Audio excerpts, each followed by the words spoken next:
जय हो शनिदेव। आइए सुनाते हैं शनिवार की व्रत कथा। शनिवार देव को ग्रहों का राजा कहा जाता है। भगवान भोलेनाथ ने इसने न्याय के देवता की उपलब्धि दी है। जो लोग शनिवार का व्रत करते हैं उनके पूजा के समय शनिवार व्रत कथा का श्रवण करना चाहिए। इस दिन शनिदेव की पूजा होती है। काला तिल, काला वस्त्र, तेल, उड़द शनिदेव को अति प्रिय है, इसलिए इसके द्वारा शनिदेव की पूजा की जाती है। शनि स्रोत का पाठ भी विशेष लाभदायक होता है। व्रत कथा। एक समय सूर्य, चंद्रमा, मंगल, बुध, बृहस्पति, शुक्र, शनि, राहु, केतु इन सब ग्रहों में आपस में विवाद हो गया।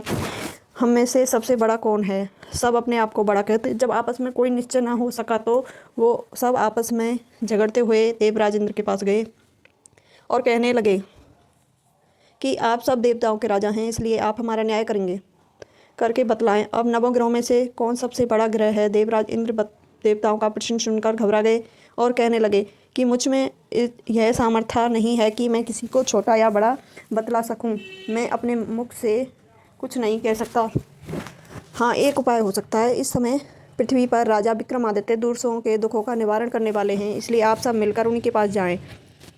वही आपके विवाद का निवारण करेंगे। सभी ग्रह देवता देवलोक से चलकर भूलोक में जाकर राजा विक्रमादित्य की सभा में उपस्थित हुए और बात अपनी प्रश्न राजा के सामने रखा। राजा विक्रमादित्य ग्रहों की बात सुनकर गहरी चिंता में पड़ गए कि मैं अपने मुख से किसको बड़ा और किसको छोटा बतलाऊं। जिसको छोटा बतलाऊंगा वही क्रोध करेगा।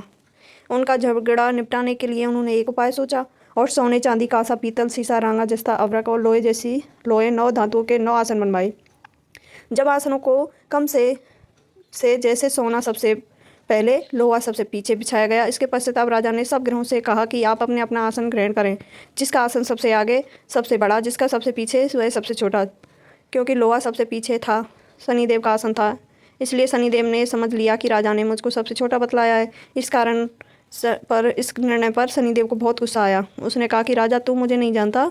सूर्य एक राशि में 1 महीने, चंद्रमा 2 महीने और मंगल 1.5 महीने, बृहस्पति 13 महीने, बुध और शुक्र 1-1 महीने विचरण करते हैं, परंतु मैं एक राशि में 2.5 वर्ष से लेकर 7.5 वर्ष तक रहता हूँ। बड़े बड़े देवताओं को मैंने भीषण दुख दिए। राजन सुनो। श्री रामचंद्र को 7.5 आई और उन्हें वनवास हो गया। रावण पर आई तो राम ने वानरों की सेना लेकर लंका पर चढ़ाई कर दी और रावण के कुल का नाश कर दिया। राजन, अब तू सावधान रहना। राजा विक्रमादित्य ने कहा, जो भाग में होगा देखा जाएगा। इसके बाद अन्य ग्रह तो प्रसन्नता के साथ अपने अपने स्थान पर चले गए, परंतु शनिदेव क्रोध के साथ वहां से चले गए। कुछ काल व्यतीत होने पर जब राजा विक्रमादित्य को 7.5 की दशा आई तो शनिदेव घोड़ों के सौदागर बनकर उनके घोड़ों के पास सहित राजा विक्रमादित्य की राजधानी में आए। जब राजा ने घोड़ों के सौदागर के आने की खबर सुनी तो अपने यशपाल को अच्छे अच्छे घोड़े खरीदने की आज्ञा दी। यशपाल ऐसा अच्छी नस्ल के घोड़े देखकर एक अच्छा सा घोड़ा चुनकर सवारी के लिए उस पर चढ़े।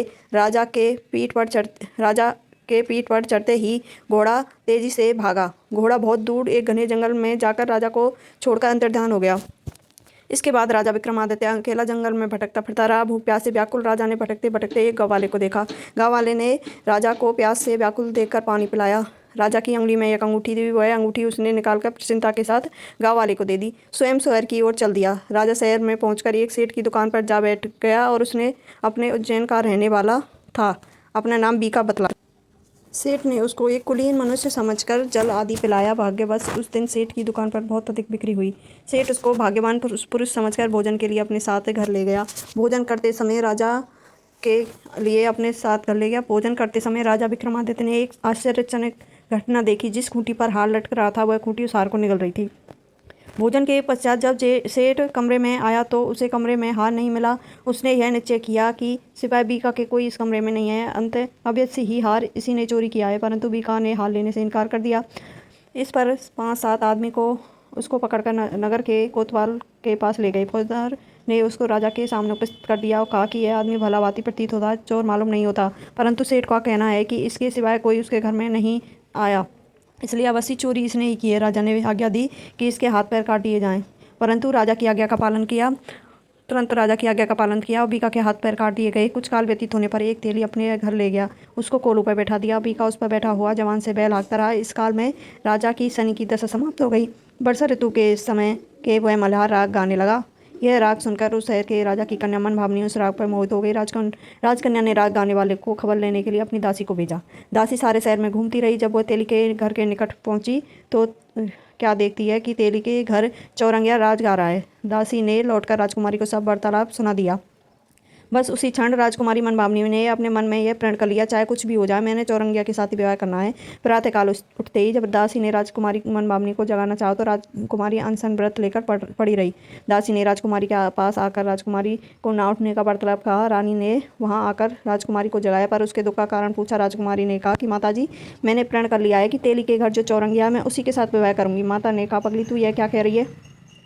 तुझे किसी देश के राजा के साथ विवाह किया जाएगा। कन्या कहने लगी, माताजी मैं अपना प्रण कभी नहीं तोड़ूंगी। माता ने चिंतित होकर यह बात राजा को बताई। महाराज ने भी आकर उसे समझाया कि मैं अभी देश देशांतर में अपने दूत भेजकर सहयोग रूपवान बड़े से बड़ा गुणवान राजकुमार तुम्हारे लिए विवाह के लिए ढूंढता हूँ। ऐसा बात उन्हें कभी नहीं विचारनी चाहिए। परंतु राजकुमारी ने कहा, पिताजी मैं अपना प्राण त्याग दूंगी परंतु किसी दूसरे के साथ विवाह नहीं करूंगी। यह सुनकर राजा ने क्रोध से कहा, यदि तेरे भाग में ऐसा लिखा है तो ऐसा ही ठीक, जैसी तेरी इच्छा वैसा ही कर। राजा ने तेली को बुलाकर कहा कि तेरे घर में जो चौरंगिया है उसके साथ मैं अपनी कन्या का विवाह करना चाहता हूँ। तेली ने कहा, महाराज यह कैसे हो सकता है? राजा ने कहा कि भाग के लिखे को कौन टाल सकता है, अपने घर जाकर विवाह की तैयारी करो। राजा ने सारी तैयारी कर तोरण और बंद दरबार लगाकर राजकुमारी का विवाह चौरंगिया के साथ कर दिया। रात्रि को जब विक्रमादित्य और राजकुमारी महल में सोए तब आधी रात के समय शनिदेव ने विक्रमादित्य को सपने में कहा कि राजा मुझको छोटा बतलाकर तूने कितना दुख उठाया है। राजा ने कहा, शनिदेव से क्षमा मांगी। शनिदेव ने राजा को क्षमा कर दिया और प्रसन्न होकर विक्रमादित्य को हाथ पैर दिए। तब राजा विक्रमादित्य ने शनिदेव से प्रार्थना की, महाराज मेरी प्रार्थना स्वीकार करें, जैसा दुख आपने मुझे दिया है ऐसा किसी को ना दें। शनिदेव ने कहा, तुम्हारी प्रार्थना स्वीकार है। जो मनुष्य मेरी कथा सुनेगा और कहेगा उसको मेरी दशा में कभी भी दुख नहीं होगा।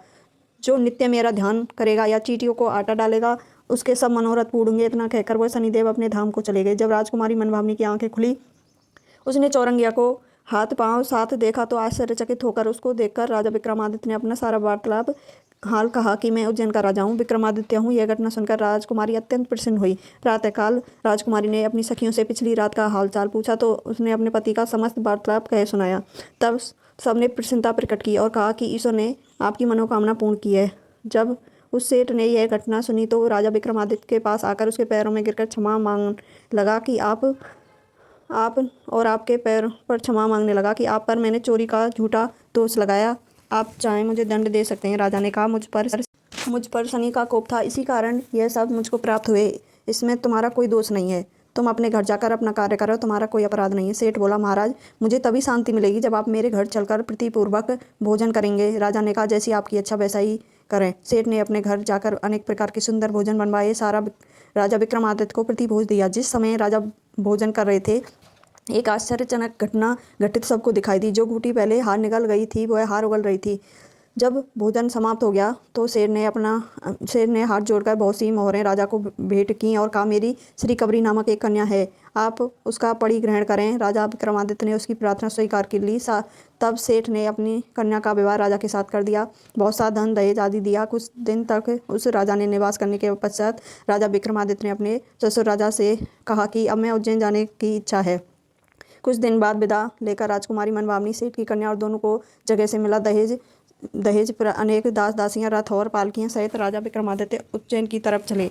जब वो शहर के निकट पहुंचे पूर्ववासियों ने राजा के आने का संवाद सुना तो उज्जैन की समस्त प्रजा अगवानी के लिए आई। प्रसन्नता से राजा अपने महल में पधारे। सारे नगर में भारी उत्सव मनाया गया। रात्रि को दीपमाला की गई। दूसरे दिन राजा ने अपने पूरे राज्य में यह घोषणा करवाई कि शनि देवता अपने 90 ग्रहों में सर्वोपरि हैं। मैंने उनको छोटा बतलाया, इसे मुझे यह सब दुख प्राप्त हुआ था। इस प्रकार सारे राज्य में सदा शनिदेव की पूजा और कथा होने लगी। राजा और प्रजा अनेक प्रकार के सुख भोगती रही। जो कोई शनिदेव की इस कथा को पढ़ता या सुनता है, शनिदेव की कृपा से उसके सब दुख दूर हो जाते हैं। व्रत के दिन शनिदेव की कथा को अवश्य पढ़ना चाहिए। जय हो शनिदेव, सब पर कृपा।